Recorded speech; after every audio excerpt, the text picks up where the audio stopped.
Hi friends, welcome to புகுந்த வீடு channel. நான் உங்கள் நிவேதா. இன்றைக்கி ஒரு சூப்பரான டாபிக் பற்றி தான் பார்க்க போகிறோம். என்ன டாபிக்னு பார்த்தீங்கன்னா, நம்ம சப்ஸ்கிரைபர் கமெண்டு அவங்க 17 வீக் ப்ரெக்னெண்ட்டாக இருக்கேன் அப்படின்னு சொல்லி போட்டிருக்காங்க.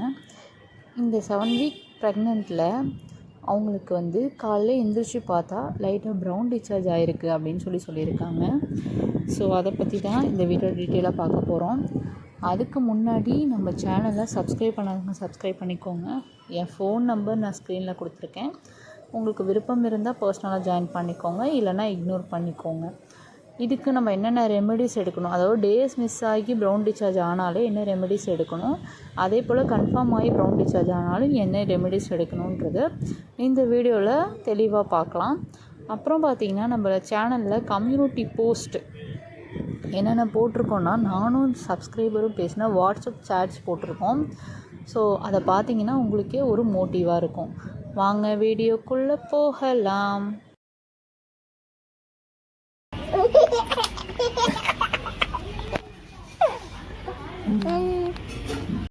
ஸோ ஃபஸ்ட்டு ப்ரெக்னென்சி கன்ஃபார்ம் ஆகிறதே பெரிய விஷயம். ஸோ ப்ரெக்னென்சி கன்ஃபார்ம் ஆனதுக்கப்புறமேட்டு உங்களுக்கு லைட்டாக ப்ரௌன் டிஸ்சார்ஜ் ஆகுது அப்படின்னா நீங்கள் கொஞ்சம் கேர்ஃபுல்லாக இருக்கணும். உங்கள் கர்ப்பப்பை வீக்காக இருந்தால் இந்த மாதிரி ப்ரௌன் டிஸ்சார்ஜ் ஆகிறதுக்கு வாய்ப்புகள் இருக்குது. ஸோ இது எதுக்காக அப்படி ஆகுது அப்படின்னா, கரு பதிகிறப்ப லைட்டாக ப்ரௌன் டிஸ்சார்ஜ் நடக்கும். இவங்களுக்கு பார்த்திங்கன்னா 17 வீக் ஆகிடுச்சு. ஸோ 17 வீக்கில் பேபி நல்ல ஓரளவு பாதி க்ரோத்தே ஆகிடும், 5 மாதம் ஆகிடும். ஸோ நான் 16 வாரம்னா 4 மாதம், 5ஆவது மாதம் ஸ்டார்டிங்கில் இவங்களுக்கு ப்ரௌன் டிஸ்சார்ஜ் ஆகிருக்கு. ஸோ இது நம்ம இம்ப்ளான்டேஷன்ன்றது நம்ம சொல்ல முடியாது.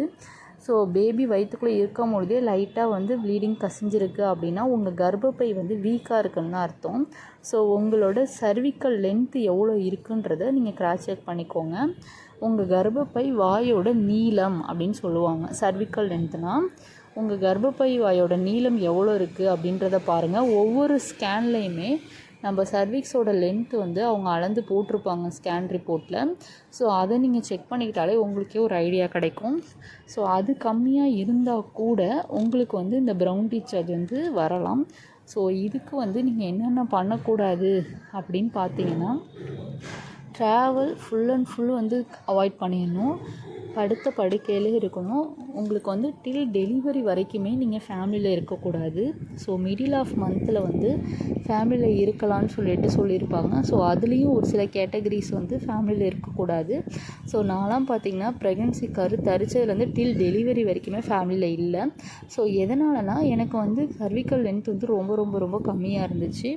ஸோ எனக்கும் இந்த மாதிரி ப்ரௌன் டிஸ்சார்ஜ் வந்துகிட்டே இருந்துச்சு. ஸோ நான் பாதுகாப்பாக நான் என் பேபியை வயிற்றுக்குள்ளே வச்சுட்டு நான் ஃபேமிலியில் இல்லாமல் பாதுகாப்பாக நான் இருந்துக்கிட்டேன். ஸோ அதனால் நான் பேபியை சேவ் பண்ணிக்கிட்டேன். அதே மெத்தடு தான் நீங்களும் ஃபாலோ பண்ண போகிறீங்க. ஸோ டாக்டர் இந்த சர்விக்ஸ் லென்த்து இன்க்ரீஸ் ஆகிறதுக்கு எதுவுமே பண்ண முடியாதுன்னு தான் சொல்லுவாங்க. எதனாலனா நம்ம இப்போ ஃபார் எக்ஸாம்பிள் நம்ம மார்பகத்தோட அளவு அது நம்மளால் சைஸை இன்க்ரீஸ் பண்ண முடியுமா? முடியாதுல்ல. ஸோ அதே மாதிரி தான் இந்த சர்விக்ஸோட லென்த்தோட அளவும் நம்ம இயற்கைக்கு புறமானது நம்மளால் எதுவுமே பண்ண முடியாது. ஸோ அதோட அளவை நம்மளால் இன்க்ரீஸ் பண்ண முடியாது. அதுக்காக அதை தடுக்கலாம். மேற்கொண்டு குறையாமல் இருக்கிறதுக்கு நீங்கள் பாதுகாப்பாக உங்கள் பேபியை வச்சுட்டு தடுக்கலாம். ஸோ நீங்கள் உங்கள் பேபியை பார்த்து பத்திரமா வச்சுக்கோங்க. ட்ராவல் பண்ணாதீங்க, வெயிட்டு தூக்காதீங்க, ஃபேமிலியில் இருக்கவே இருக்காதீங்க. அவங்க கொடுக்குற டேப்லெட்ஸை பர்ஃபெக்டாக ஃபாலோ பண்ணுங்கள். ஆட்டோமேட்டிக்காக உங்களுக்கு இந்த இரத்த கசிவு சரியாயிடும்.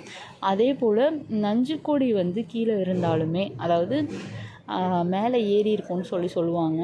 குழந்தைக்கு கீழே நஞ்சுக்கொடி இருந்தால் அந்த அழுத்தம் கொடுத்தா கூட உங்களுக்கு இந்த கசிவு ஏற்படும். அது எதனால் உங்களுக்கு ரத்த கசிவு ஏற்படுது அப்படின்றத நீங்கள் டாக்டர்கிட்ட ஸ்கேன் பண்ணிங்கனாலே அவங்க திட்டம் தெளிவாக என்ன ரீசன்னால் உங்களுக்கு ப்ளீடிங் ஆகுதுன்றதை கண்டுபிடிச்சிருவாங்க. ஸோ அதை கண்டுபிடிச்சி அதுக்கான ரெமெடிஸ் எடுத்திங்கன்னா உங்களுக்கு இந்த ப்ளீடிங்கும் சரியாயிடும், உங்கள் பேபியும் நல்ல முறையில் பார்ன் ஆகிடும். இந்த வீடியோ பார்த்துருக்கவங்க எல்லாருக்குமே இந்த மாதமே பேபி கன்ஃபார்ம் ஆகணும்.